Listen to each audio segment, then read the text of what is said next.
tidak percaya. Kau baru saja melakukannya. Kau lihat bagaimana wajahnya tadi? Aku tidak mau lagi melihat wajahnya sekarang. Rasanya aku ingin sekali menampar wajahnya saat itu. Sekarang, aku harap kau sudah percaya pada aku. Tidak ragu lagi. Maafkan aku, Abi. Mungkin terlalu cemburu aku jadi marah padamu.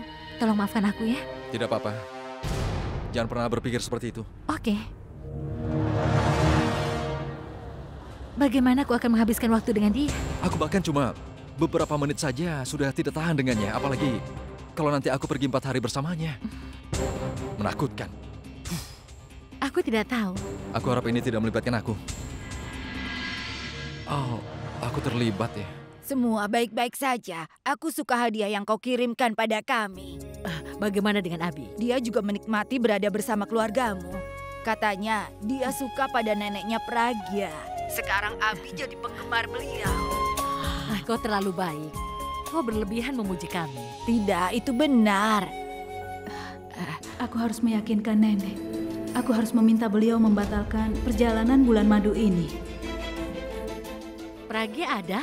Boleh aku bicara dengan dia? Tidak bisa, dia ada di kamarnya. Dia sedang berkemas untuk berbulan madu.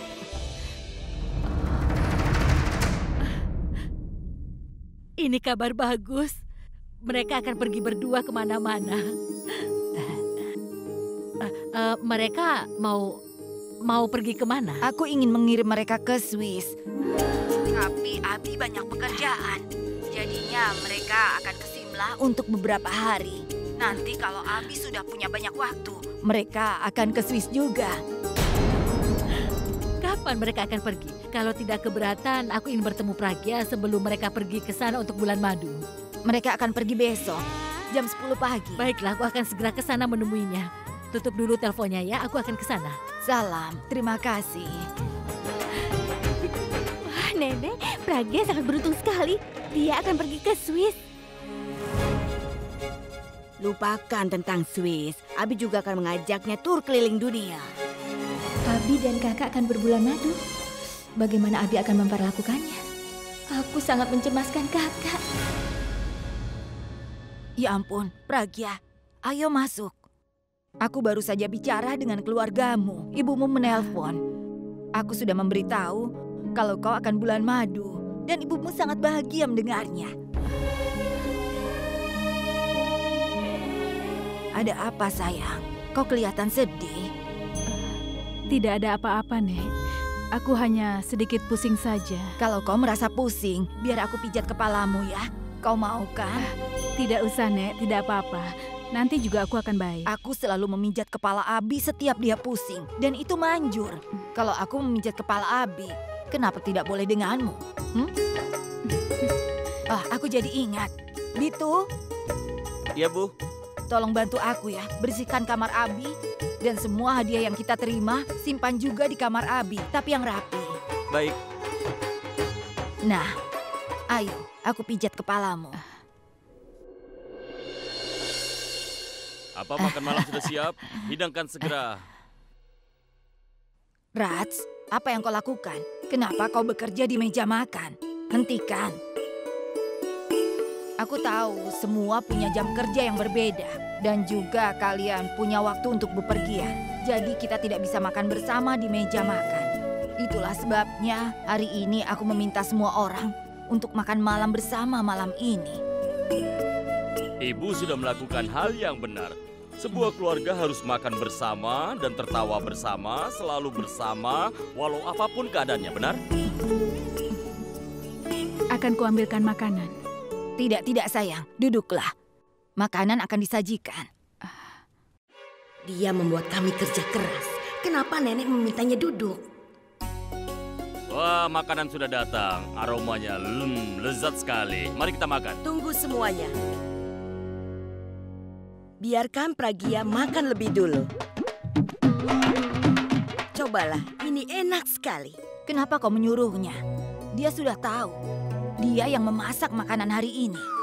Oh. Aku tidak tahu. Bagaimana kau bisa tahu? Kau kan memang tidak pernah pergi ke dapur sekalipun. Wanita ini akan menelanjangiku hari ini. Babli, Panir kan makanan kesukaanmu. Kenapa kau tidak mencoba panirnya? Ayo. Aku akan ambil sendiri. Bubbly, kau tidak boleh berkata begitu. Kau harus menerima saat orang tua memberimu sesuatu. Dia itu kan bibimu.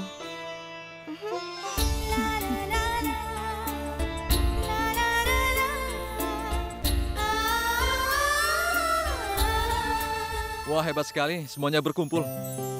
Apa ada yang ulang tahun? Wow. Baunya harum sekali. Duduk dan makan malamlah bersama kami. Tidak, Nek. Aku sudah makan. Oh ya? Bagaimana bisa? Kau makan di luar setelah menikah? Aku ada pertemuan dengan produser, harus makan. Aku tidak bisa menolaknya, Nek. Pragya, kau harus bisa membantunya mengubah kebiasaan buruknya. Kalau dia tidak mau mematuhimu, jewer saja telinganya.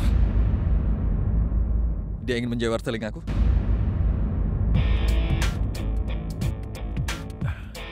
Kau ingin menjewer telingaku? Silakan. Apa yang kau lakukan? Nenek. Kau memperoloknya ya? Tidak, aku cuma bercanda. Dia suka kok. Tanya saja.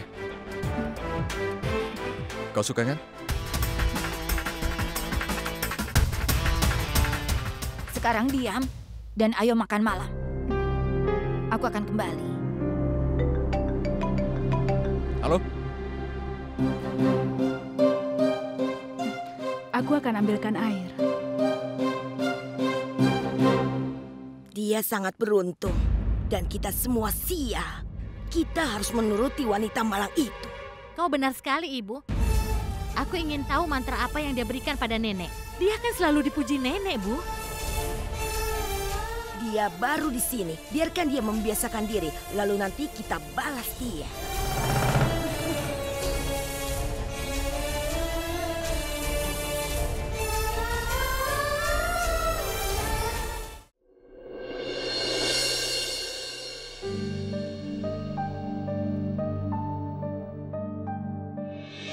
Robin!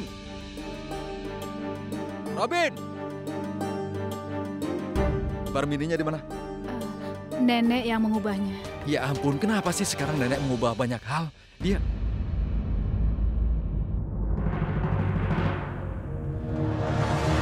Ini buku siapa?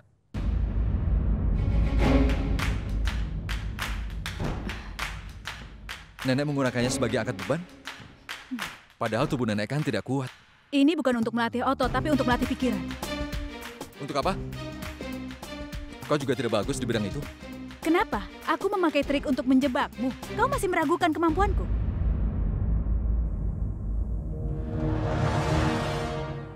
Apa? Oh, astaga. Siapa yang menyentuh lemariku? Kau sudah menyentuh lemariku ya? Tunggu sebentar. Nenek tidak bisa melakukan ini.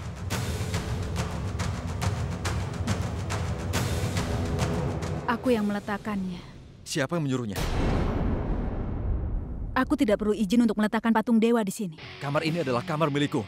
Kalau kau ingin mengubah sesuatu di kamar ini, kau seharusnya minta izin aku dulu. Kau mengerti? Biar aku beritahu sesuatu. Aku sama sekali tidak percaya dengan Tuhan. Jadi, kau jangan coba-coba untuk meletakkan patung Tuhanmu itu di kamarku. Kau pikir bahwa Tuhan itu sudah menciptakan manusia? Manusialah yang menciptakan takdirnya sendiri. Manusia itu hanya media. Tuhanlah yang mengendalikan semuanya. Jadi rupanya kau ingin menceramahiku ya? Ngomong-ngomong, di mana Tuhan tinggal? Apa pekerjaannya? Lupakan yang lain. Apa yang sudah dilakukannya untukmu? Katanya, pernikahan sudah ditakdirkan di surga. Lalu kenapa dia memberkatimu dengan suami sepertiku? Aku yakin kau sudah berulang kali berpuasa untuk mendapatkan suami yang baik. Lalu, apakah sudah bisa membuat Tuhan senang? Atau dia ingin menghukummu dan itu sebabnya dia memilihku sebagai suamimu? Tapi aku tidak... Itu bodoh. Tuhan adalah alasan bagi orang lemah untuk menyembunyikan kelemahannya. Ingin lulus dari ujian, sembuh dari penyakit, ingin pekerjaan yang baik, istri yang baik, bahkan berdoa untuk kejayaan India. Memohon kepada Tuhan untuk sesuatu yang kecil. Kalau ada yang berjalan baik, itu berkat Tuhan. Kalau ada yang salah, Tuhan sedang menghukummu. Katakan sesuatu padaku. Kau pasti sudah berdoa pada Tuhan agar mendapatkan suami yang ideal. Kau akan berdoa pada Tuhan yang mana akan menyingkirkan aku. Tapi aku akan mengatakan satu hal lagi padamu. Aku juga tidak akan membantumu. Tuhan tidak ada. Kalau kau berpikir Tuhan itu ada, pergilah dan tuntut dia, dan mengeluh padanya, kenapa kau diberikan suami seperti aku ini. Kau tidak akan bisa melakukan itu, karena Tuhan memang tidak ada. Menurutmu apakah Tuhan yang telah membuat kita menikah? Tidak, akulah yang merencanakan. Pura mengkhianati Alia, apakah saat itu Tuhan sudah membantu Alia? Tidak. Tidak. Akulah yang membantu Alia. Kau berbuat jahat, apa Tuhan menghukummu? Tidak. Akulah yang menghukummu. Saat kecil kami tidak punya uang untuk membeli makanan. Akulah yang mencari uang untuk menafkahi mereka, dan bukan Tuhan. Semua yang terjadi di sini adalah sesuai keinginanku, dan bukan Tuhan. Akulah orangnya yang menjadikan aku sebagai bintang rock. Tuhan tidak membantuku. Tapi kalau kau masih berpikir Tuhan itu ada, tolong minta padanya untuk menghilangkan ketenaranku dan juga identitasku. Tolong minta ubah aku dari rockstar menjadi pria biasa seperti yang lainnya.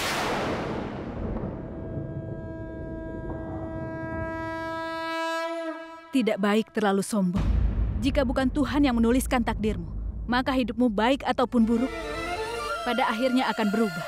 Dan saat itu terjadi, bukan hanya identitasmu, bahkan orang terdekatmu tidak akan membantu. Dan saat tidak ada yang menolongmu, maka Tuhan yang akan membantumu. Lalu di mana Tuhan saat seluruh keluargaku membutuhkan bantuannya saat itu? Lalu apa buktinya kalau Tuhan itu ada? Kau hidup selama ini dan itu bukti keberadaan Tuhan. Aku hidup karena aku bernafas. Apa kau pernah melihat nafasmu? Nafaslah yang membuatku hidup. Tuhan memberkatimu dengan kehidupan. Orang lemah mencari perlindungan pada Tuhan. Ketenaran membuatmu melupakan Tuhan. Dunia tidak berfungsi sesuai kehendak Tuhan. Mereka yang percaya pada Tuhan, hidupnya tidak akan pernah runtuh.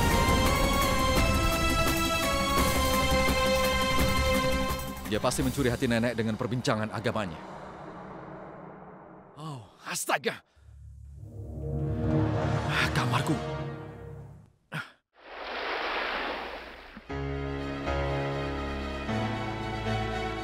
Aku tidak mau ada masalah dalam kehidupan Pragya. Aku bertanggung jawab atas semua ini. Aku akan segera mengakhirinya.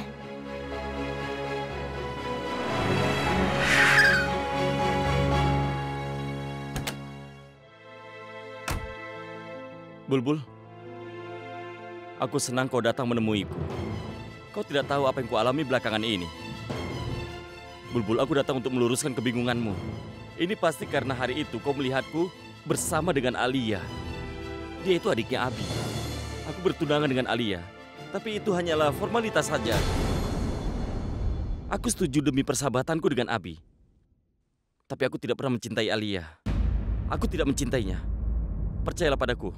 Hanya kau yang aku cintai, Bulbul. Aku datang untuk menjelaskan semuanya. Tapi saat aku tahu kalau Abi menikah dengan kakakmu, aku merasa semua sudah terlambat. Bulbul, dengar, ini tidak mungkin sebuah kebetulan. Dua orang yang saling membenci, terburu-buru menikah. Aku tidak tahu apa yang terjadi. Dan kenapa mereka bisa sampai menikah? Ini pasti ada sesuatu yang terjadi. Kau ingin tahu yang sebenarnya, kan? Kau punya keberanian mendengarnya? Baiklah, Abi menikah dengan Pragya karena dia mengira kakakku yang kau cintai. Apa? Abi mengira kalau kau mencintai kakakku dan dia mengira kau mengkhianati Alia hanya demi Pragya. Dia tidak tahu kalau wanita yang kau cintai tidak lain adalah... Aku benar-benar tidak tahu siapa yang memulai kesalahpahaman ini, tapi kenyataannya sekarang kakakku dalam masalah. Jangan lupa membawa sikat gigi, pasta gigi, syal, sandal. Pokoknya tidak boleh ada yang lupa. Dan jangan lupa bawa obat ya. Kau minum obat batuk? Ah, tidak. Ini bukan obat batuk. Tapi dia akan batuk saat dia kena udara dingin di Mumbai, nak. Dia tidak akan batuk. Dia akan terserang demam karena aku, ya kan?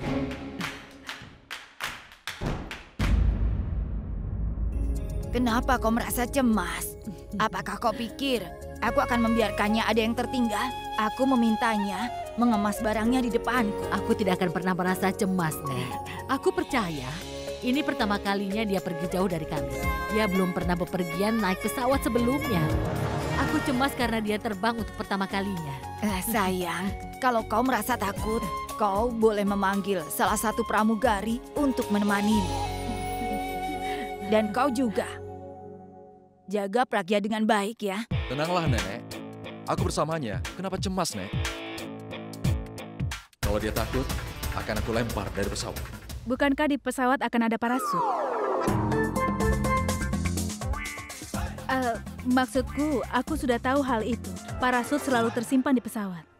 Oh, baiklah, Abi. Ini baju hangat untukmu. Nenek yang merajutnya sudah lama. Dan dengan izin Tuhan, semuanya selesai tepat pada waktunya. Ini hangat sekali. Kalau kau memakai ini, tidak perlu memakai baju yang lain.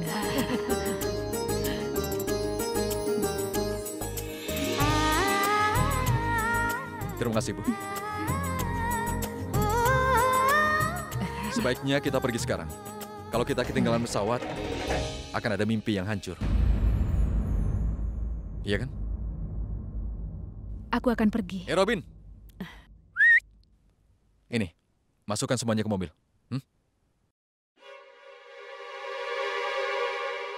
Bagaimana mungkin? Abi seorang penyanyi. Dia itu seniman. Dia tidak mungkin bisa membuat rencana seperti itu. Aku yakin Alia yang telah membujuknya. Terserah siapa yang bertanggung jawab. Tapi kakakku adalah masalah. Kau jangan cemas, Bulbul. Aku akan bicara dengan Abi. Aku akan katakan padanya dia tidak boleh merusak kehidupan orang lain demi adiknya. Jangan bicara padanya. Kalau kau bicara dia akan melawanmu. Dan dia akan menumpahkan kemarahannya pada kakakku. Aku bingung sekali. Abi menganggap kakakku berhati kejam. Dia tidak tahu kalau aku yang bertanggung jawab atas semua ini. Bulbul, siapa yang mengatakan ini semua padamu? Aku dengar Abi membentak Pragya. Dia menghina kakakku. Dia benar-benar kasar padanya. Kalau bulan madu, bagaimana dia memperlakukan kakakku?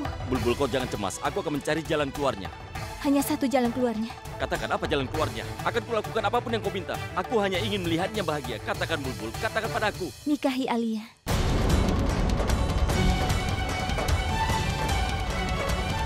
Kalau Alia menikah denganmu, maka semuanya akan baik-baik saja. Kalau tidak, semuanya akan seperti ini. Apa ini? Itu selimut. Kau tidak bisa lihat itu baju hangat. Iya, aku tahu. Tapi aku akan kelihatan seperti pria tua kalau pakai ini. Lihat saja warnanya. Membosankan. Aku tidak mau pakai ini. Aku bahkan tidak mau cuci mobilku dengan ini.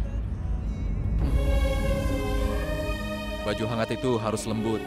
Tapi ini kasar sekali. Sangat keras. Ini pasti dari bahan murahan, ya kan? Ibuku yang merajut baju hangat itu.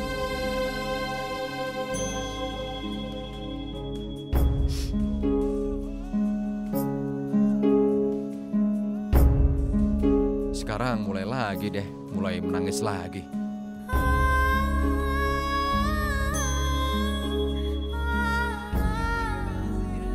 Sudahlah, berhentilah menangis.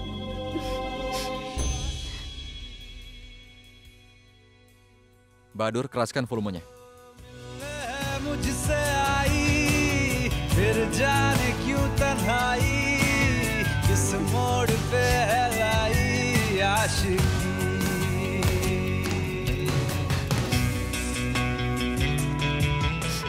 Kecilkan volumenya.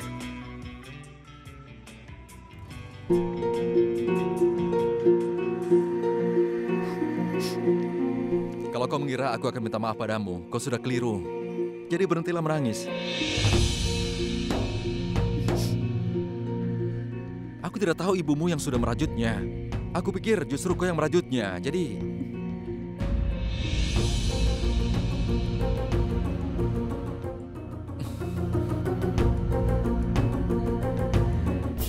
Aku salah. Maafkan aku.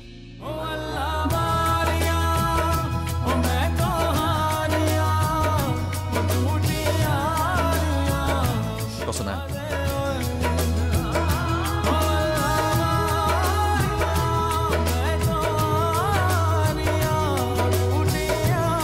Dasar ratu drama.